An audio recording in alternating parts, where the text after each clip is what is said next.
ওয়ামান ইউশরিক বিল্লাহি ফাকান্নামা খাররা মিনাস সামা, যার লা ইলাহা ইল্লাল্লাহর দুই হাত দিয়ে ধরা হয় নাই, আল্লাহর উপর ঈমান এনেছে আবার শিরকও করছে, তার এক হাত দিয়ে সে ধরছে আর এক হাত দিয়ে ধরে নাই, এক হাত দিয়ে আল্লাহর সাথে আর এক হাত দিয়ে কুফারদের সাথে।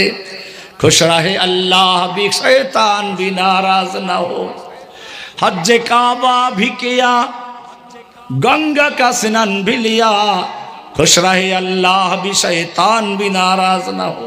দেখেন নাই একজন কোরআন পড়ে সকাল নাকি সকালে কাজ শুরু করত, তাহাজ্জুদও পড়তো, আবার মক্কায় গিয়ে পট্টিও বানতো মাথায়, আবার অপরদিকে ইন্ডিয়াতে গিয়ে মাথায় সিঁদুর লাগাইতো।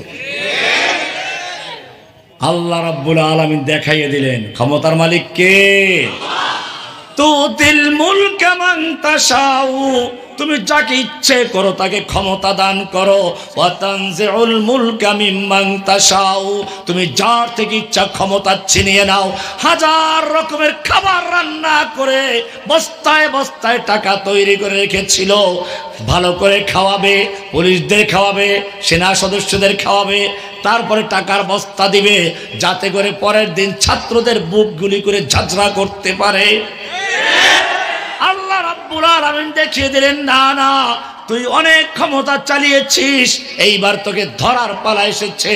ইন্না বাতশা রাব্বিকা লাশাদীদ, আল্লাহর ধরা বড় চরম এবং কঠিন।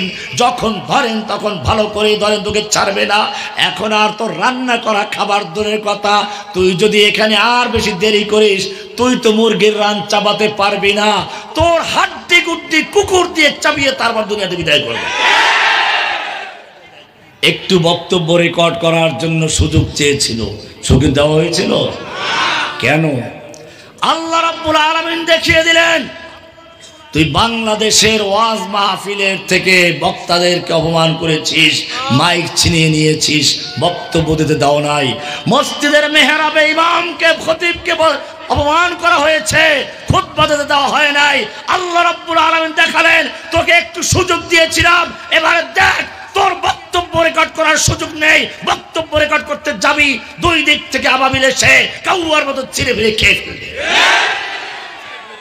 ওয়া তানজিউল মুলকা মিম্মান তাশাউ, ও তালিবুল ইলম ভালো করে শুনে রেখো, তোমাদের মাওলা আছে, ওদের কোনো মাওলা নাই। বিশ্বাসটা থাকবে কার উপরে?